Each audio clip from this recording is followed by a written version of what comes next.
আঞ্চলিকতাবাদী প্ৰত্যাশাৰ ভিত্তিত গঢ়ি উঠা সংঘাতৰ ভিন্ন ৰূপবোৰ কি কি? প্ৰথমতে সাৰ্বভৌম আৰু স্বাধীন ৰাষ্ট্ৰৰ দাবী।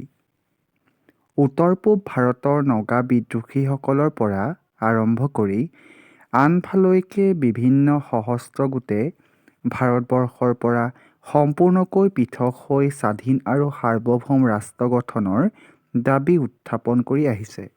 দ্বিতীয়তে পৃথক ৰাজ্যৰ দাবী। প্ৰধানকৈ ভাষিক আৰু সাংস্কৃতিক স্বকীয়তাৰ ভিত্তিতেই এই দাবী উত্থাপিত হৈ আহিছে। অসমত বড়োসকলে পৃথক ৰাজ্যৰ দাবীত ৰাজনৈতিক সংগ্ৰাম অব্যাহত ৰাখিছে। তৃতীয়তে স্বায়ত্তশাসিত পৰিষদৰ দাবী। বিভিন্ন ৰাজ্যৰ ভিতৰতে বিভিন্ন নৃগোষ্ঠীয়ে নিজৰ জিলা তথা অঞ্চলত অথবা বিভিন্ন অঞ্চলত সিঁচৰিত হৈ থকা নিজৰ নৃগোষ্ঠীৰ বাবে স্বায়ত্ত শাসনৰ দাবী উত্থাপন কৰি আহিছে। অসমত বড়ো, কাৰ্বি, ডিমাচা ইত্যাদি জনগোষ্ঠীয়ে সংবিধানৰ ৬ষ্ঠ অনুসূচীৰ আধাৰত ইতিমধ্যে এই সুবিধা লাভ কৰিছে। আনহাতে মিচিং, তিৱা, দেউৰী জনগোষ্ঠীকো ৬ষ্ঠ অনুসূচীৰ অন্তৰ্ভুক্ত নকৰাকৈয়ে স্বায়ত্ত শাসনৰ সুবিধা প্ৰদান কৰা হৈছে। চতুৰ্থতে সম্পদ নিয়ন্ত্ৰণৰ অধিকাৰৰ দাবী। বিগত সময়ছোৱাত এই অঞ্চলৰ বিশেষকৈ উত্তৰ-পূব ভাৰত বিভিন্ন প্ৰাকৃতিক সম্পদৰ ওপৰত এই অঞ্চলৰ জনসাধাৰণৰ পূৰ্ণ নিয়ন্ত্ৰণৰ দাবীত বিভিন্ন গণ আন্দোলন গঢ়ি উঠিছে। বৃহৎ নদীবান্ধৰ বিৰুদ্ধে এই অঞ্চলত গঢ়ি উঠা আন্দোলন তাৰেই প্ৰতিফলন।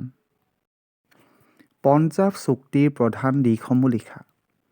ৰাজীৱ গান্ধী আৰু আকালী দলৰ সভাপতি হৰচন্দ সিং লংৱালে ১৯৮৫ চনৰ ২৮ জুলাই তাৰিখে যিখন চুক্তিত স্বাক্ষৰ কৰিছিল সেই চুক্তিখনক পঞ্জাৱ চুক্তি বোলে।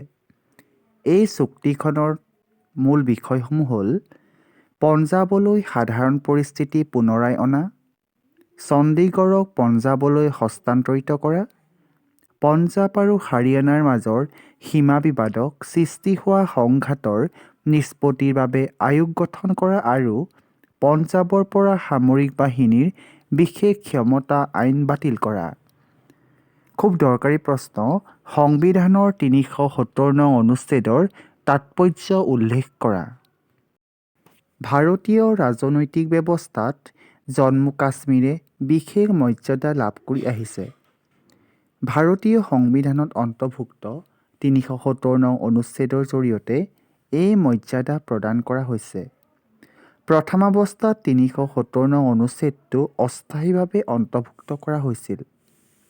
যদিও বৰ্তমান এই অনুচ্ছেদটো ভাৰতীয় সংবিধানৰ স্থায়ী বৈশিষ্ট্যত পৰিণত হৈছে। এই অনুচ্ছেদৰ আধাৰত জম্মু কাশ্মীৰে ভাৰতবৰ্ষৰ অন্য যিকোনো ৰাজ্যৰ তুলনাত অধিক স্বায়ত্ততা লাভ কৰিছে। কেন্দ্ৰীয় চৰকাৰে বা সংসদে অন্য ৰাজ্যসমূহৰ ক্ষেত্ৰত প্ৰয়োজন সাপেক্ষে হস্তক্ষেপ কৰিব পাৰে। জম্মু কাশ্মীৰৰ ক্ষেত্ৰত সেইদৰে হস্তক্ষেপ কৰিব নোৱাৰে। ৰাজ্যখনৰ নিজা এক সংবিধান আছে। সেয়েহে ভাৰতীয় সংবিধানৰ সকলো অনুচ্ছেদ জম্মু কাশ্মীৰৰ ক্ষেত্ৰত প্ৰযোজ্য নহয়।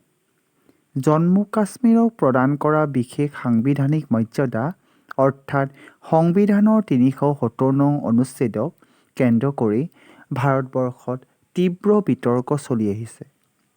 জম্মু কাশ্মীৰৰ বিশেষ মৰ্যাদাই দুটা বিপৰীতমুখী দৃষ্টিভংগীৰ সৃষ্টি কৰিছে।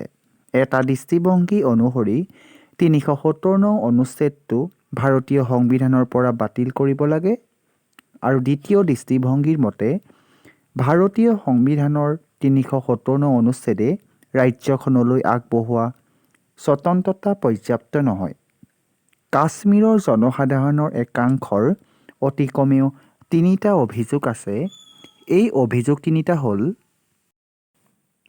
চামিলকৰণৰ চুক্তিৰ সময়ত ভাৰতে প্ৰতিশ্ৰুতি প্ৰদান কৰাৰ দৰে একত্ৰিতকৰণৰ বিষয়টো জনসাধাৰণলৈ প্ৰেৰণ কৰা বৰ্তমানলৈকে হোৱা নাই। সেয়ে বিষয়টোৰ ওপৰত গণভোটৰ দাবী উত্থাপিত হৈছে। দ্বিতীয়তে, অঞ্চলটোৰ এটা ধাৰণাৰ সৃষ্টি হৈছে যে 370 নং অনুচ্ছেদে প্ৰতিশ্ৰুতি প্ৰদান কৰাৰ দৰে বিশেষ যুক্তৰাষ্ট্ৰীয় মৰ্যাদা প্ৰয়োগিক ক্ষেত্ৰত যথোচিতভাৱে দিয়া হোৱা নাই।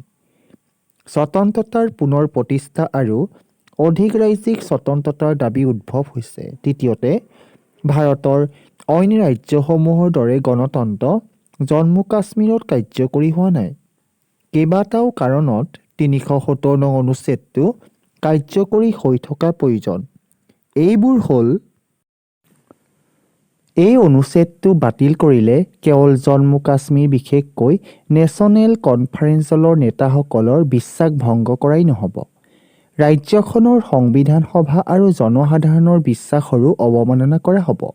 দ্বিতীয়তে, এই অনুচ্ছেদটোৰ জৰিয়তে ভাৰত চৰকাৰ জম্মু আৰু কাশ্মীৰৰ মহাৰজা হৰি সিং চামিলকৰণ, নেশ্যনেল কনফাৰেন্সৰ নেতা শ্বেইখ আব্দুল্লাহ আৰু গণভোটৰ দাবীত সন্মুখীন হোৱাটো সহজ হৈ পৰিব।